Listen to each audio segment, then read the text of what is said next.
सोचिए सरदार पटेल और बाबा साहब के बीच में कितनी दूरियां पैदा की गई, लेकिन हकीकत यह है कि सरदार पटेल ही वो शख्स थे जो बाबा साहब के लिए ढाल की तरह खड़े रहते थे। दोनों एक दूसरे में कोई बात बिना तर्क के नहीं करता। मैं साबित कर देता हूं कि दोनों लोग एक दूसरे के पूरक थे। सरदार बाबा साहब ने संविधान कहां लागू किया? संविधान कहां का है? जो आज संविधान है उसको कहां का संविधान? देश का, राष्ट्र का। सरदार वल्लभ भाई पटेल से पहले राष्ट्र तो था नहीं, रियासतों में टुकड़ों में बटा हुआ एक समूह था। इसको राष्ट्र किसने बनाया और राष्ट्र पर संविधान लागू किसने किया? दोनों पूरक हो गए एक दूसरे के। अगर राष्ट्र नहीं होता तो संविधान लागू कहां होता? इसका मतलब खंड खंड में बटे हुए भारत के टुकड़े को भारत बनाया सरदार पटेल ने। उस देश पर संविधान दे करके हम जैसे लोगों की आवाज बुलंद की बाबा साहब। तो जब दोनों एक थे तो उनके वंशज एक क्यों नहीं हो सकते? जब कुर्मी में, लोधी में, पासी में, अहिरवार में, यादव में, प्रजापति में, मौर्य में कोई फर्क नहीं, हमारा रक्त एक है। कोई छोटा हो गया, कोई भाई बड़ा हो गया। जब हम सब ये जानते हैं तो क्यों नहीं आज के बाद इस मंच पर ये तय कर लेते हैं कि इस क्षेत्र में कौन क्या कर रहा है हमें नहीं पता, लेकिन हम यहां से जाने के बाद ये मानना बंद कर देंगे कि कोई भी हमसे छोटा है, कोई भी हमसे बड़ा। हम सब बराबर हैं। कोई भाई थोड़ा बहुत हमसे पिछड़ गया, कोई भाई थोड़ा बहुत हमसे आगे पहुंच गया। इसके लिए एक आध काम और करने पड़ेंगे। अपनी शब्दावली बदलनी पड़ेगी।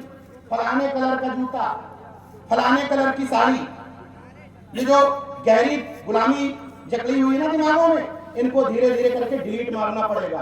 वो मुहावरे जो जाति के आधार पर बने हैं, फलाने का गधा, फलाने का कुत्ता, समझ रहे, ये जानबूझकर बनाए गए हैं। इसलिए इन शब्दावलियों को अपने उससे क्या फलाने की तरह मुंह बनाए बैठे हो, है ना ये शब्दावलियां।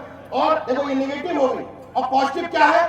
कोई अगर शरीर से मजबूत दिखेगा तो कहेंगे देखो फलाने का लड़का उसकी तरह दिखता है। अरे गर्व से कहो फलाने का बच्चा अहिरवार की तरह दिखता है, गर्व से कहो फलाने का बच्चा लोधी की तरह दिखता है।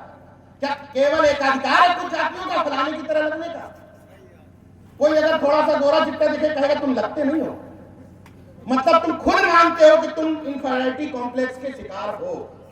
और इस ओबीसी महासभा की मंच की तरफ से, इस कार्यक्रम आयोजकों की तरफ से, वो एक ड्रामेबाज जो ड्रामा कर रहा है भिंड में बैठ करके, भिंड के आसपास क्षेत्र में, उसको भी बता देना चाहता हूं कि अभी तो परिंदे शुमार करना है, अभी तो परिंदे शुमार करना है, फिर हम पिछड़े और दलित वर्ग के लोग बताएंगे कि किस किस पे वार करना है। अभी तो परिंदे शुमार करना है, फिर धूर्त वकील और तेरे चमचों को बताएंगे कि किस किस पे वार करना है। बड़ा गुरूर है सत्ताधारियों तुझे, मगर हम सब भाइयों को जिद है कि दरिया को पार करना। अगर उस व्यक्ति तक ये बात पहुंचा देना, अगर उसको एक गलतफहमी है कि बाबा साहब के खिलाफ बोल करके तुम केवल एक वर्ग को टारगेट कर रहे हो, तो सोच लेना हम भी बाबा साहब के उतने ही चेले, हम भी उतने ही बड़े अम्बेडकरवादी। और अगर तुम्हें शब्द से तकलीफ हो तो हाँ, मैं इस मंच पर गर्व से कहता हूं कि मैं सरदार पटेल का वंशज हूं, मैं बाबा साहब का वंशज हूं, मैं नारायण गुरु का वंशज हूं, मैं कर्पूरी ठाकुर का वंशज हूं। इसलिए अगर तुमने ये सोचने की कोशिश की तो हमारी ओबीसी महासभा उतनी ही मुस्तैदी के साथ बाबा साहब के सम्मान के लिए खड़ी रहेगी जितना कोई अन्य संगठन खड़ा। इसलिए भले ही हम अलग अलग दिखते हो, लेकिन हमारा ये नीला और हमारा ये पीला एक ही है। बांटने की कोशिश मत करना, क्योंकि बहुत साल तुमने बेवकूफ बना लिया। अब हमें ये तमाम बातें समझ में आ रही हैं। भिंड जैसे ये कहते हैं ना कि एक धर्म के लोगों को हम आतंकवादी नहीं कह रहे, लेकिन जितने भी आतंकवादी हैं वो एक धर्म के क्यों कहते हैं ना, वैसे ही हम तुम्हारी जाति को मनुवादी नहीं कह रहे हैं, लेकिन लाइन से एक क्रम में जिसने कुशवाहा समाज के लड़के को, पुरुषोत्तम कुशवाहा को थाली में गंदा पानी पिलवाया पैर धुलवा के, वो किस जाति का था हम नहीं कह रहे, जिसने पिलवाया वो एक जाति का था, खास जाति का, वो एंटीना ब्रिगेड का, एंटीना ब्रिगेड से था। और जिस व्यक्ति ने अभी भिंड में दलित समाज के व्यक्ति को मारा, वो किस जाति का था? उसी एंटीना ब्रिगेड का। तीसरा एक घटना हुई सागर में, कटनी की, वो किस समाज का था? उसी एंटीना ब्रिगेड का। तो भाई हम ये नहीं कह रहे हैं कि तुम मनीवादी हो, लेकिन तुम्हारे ही तर्क के आधार पर कह रहे हैं कि जितने भी पकड़े जा रहे हैं वो सब तुम्हारे समाज के क्यों? तो हमें ये मानना पड़ेगा कि तुम जातंकवादी हो, और नहीं हो तो अपने इन दोगले अनिल मिश्रा जैसे लोगों पे लगाम लगाओ, वरना जिस दिन ये समाज जाग गया तुम्हें भागते हुए जगह नहीं मिलेगी।